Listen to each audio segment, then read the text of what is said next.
Being betrayed brings up some of the most complicated and overwhelming emotions a human being can go through. It's something that most of us experience at least once in our lifetime, yet no one shares with us how to deal with it or even what to expect. So today, I'm going to talk about betrayal, how it impacts your mind, your body, and most importantly, the way you see yourself and the world around you. Betrayal is a violation. It's an experience that we have with someone that we love and trust who did something that violated our sense of safety and security. There are, of course, many different types of betrayal. There's intimate betrayal, which is probably the one that most of you think of when you think of betrayal, like your partner cheating on you, having an emotional connection with someone else, maybe like a coworker, or even your partner making a big purchase or spending money without even telling you. Intimate betrayal can be so painful because typically this is the person that we opened up our heart, our mind, and even our body to. So this type of intimate betrayal can actually trigger our childhood trauma, bringing up a lot of old wounding, which we'll talk more about in a little bit. There can, of course, also be betrayal that we experience in friendships, and these can be just as painful. Maybe you told a friend something, and they promised that it would stay between the two of you, only to find out later that they shared that information with someone else. Or maybe they were seeing one of your exes, and you had no idea. Or maybe that they knew something that you didn't know that might have had a huge impact on your life, and yet they kept it from you. Now, in each of these situations, first and foremost, you're probably going to feel blindsided, especially if it happens out of nowhere. Then you'll likely go through emotional symptoms. Some of the emotional symptoms you might experience are you might be in shock, you might dissociate or disconnect, where you feel like you're leaving your body or you're watching yourself overhead. It can also feel like you're stuck in a haze or you're always worrying about something else that's going to happen next. Another emotional symptom that you might experience is overwhelming grief. You might feel hopeless, in despair, sometimes even depressed. You might be just so low, down, and overwhelmed with sadness that sometimes you don't even know how to deal with it all. Or emotionally, you might experience anger. Some of us, especially those of us with issues being sad and vulnerable, may go right from shock into intense rage or anger. They might think, how could this person do this to me? Who do they even think that they are? Feeling this anger from deep down comes from the experience of being violated. And so as a result, you might even notice yourself thinking about getting revenge, making the person pay. Another emotional symptom that you might experience is what I'm calling abandonment hypervigilance. Because betrayal can feel like a rug being pulled out from under us, and we might end up losing someone close to us or changing our life in a big way, we naturally start to get anxious and feel dysregulated. We're desperately trying to make sense of what this means for our life, and we might end up forcing the person who betrayed us to give us an explanation. Or we might even try to hold on to the relationship because we just don't know what else to do with how we're feeling. Another common emotional symptom that you might notice is feeling shameful, feeling like we're to blame, or that we're the ones who brought the betrayal on ourselves. You might even criticize yourself, worry that you created the situation, or even fear that you were being stupid or naive in the first place. Another common emotional symptom you might notice is irritability.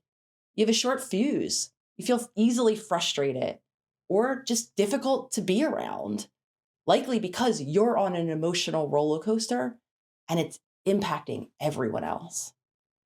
And the final emotional symptom that you might notice is intense negativity. You might end up feeling like, life is just completely pointless.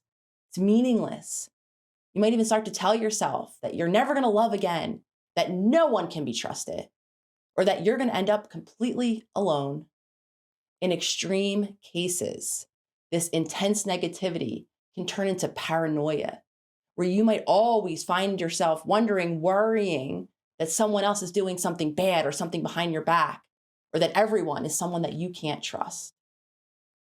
In addition to these emotional symptoms, betrayal also creates physical symptoms.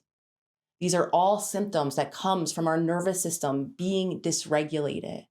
Because when we're betrayed, our body actually goes into a threat mode. So here are some physical symptoms that you might notice.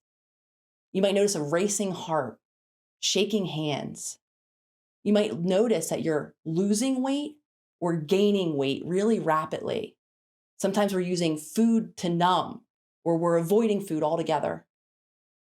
In terms of our sleep, we might struggle with insomnia. We can't fall asleep, or when we wake up, we feel like tired, we're exhausted, we're burnt out, even if we get, say, 8 hours of sleep each and every night. Another physical symptom you might notice is gut issues. Because our body can't enter a state to allow it to digest our food properly, we might notice things like constipation or irritable bowel type symptoms. And finally, you might notice physical pain, maybe in your back, your neck, or just overall stiffness and pain throughout your body.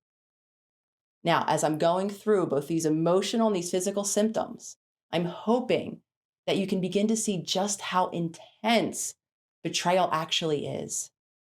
So now let's move on and talk a little bit about how betrayal affects the way we relate to other people, how it impacts our relationships. It can cause chronic suspiciousness, where you constantly feel like you can't relax or that someone is always up to something. You might feel like you have to go through people's phones, or like you always have to watch your back because you're always worried that something bad can happen. You feel like you have to be a detective on a case to try to discover all of the evidence and make sure that nothing bad happens. You might even end up questioning why people are being kind to you, wondering if they have some other type of motive. Betrayal can impact our relationship by causing commitment issues. We can't forget betrayal. So sometimes we end up pushing people away.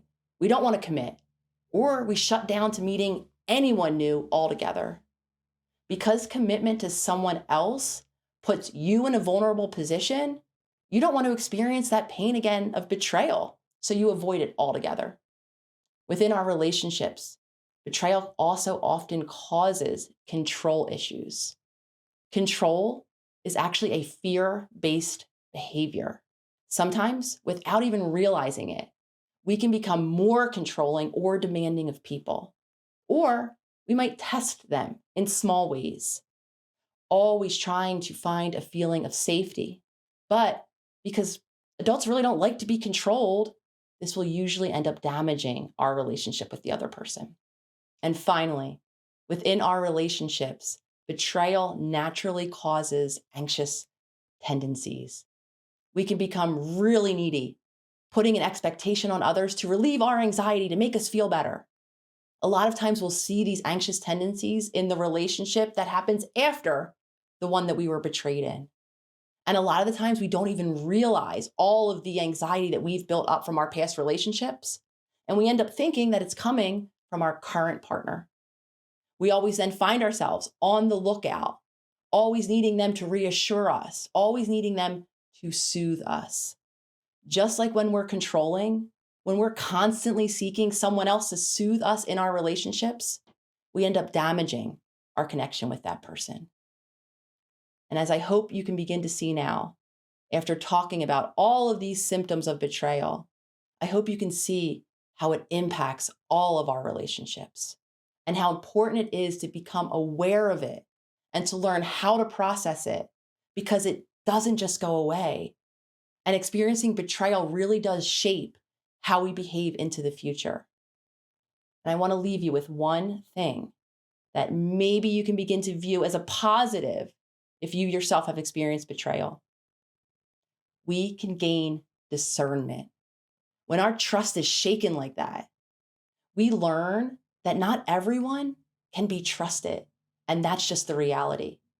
We might even look back and see the person's inconsistency or unreliability and see all of the different ways and moments that we looked the other way.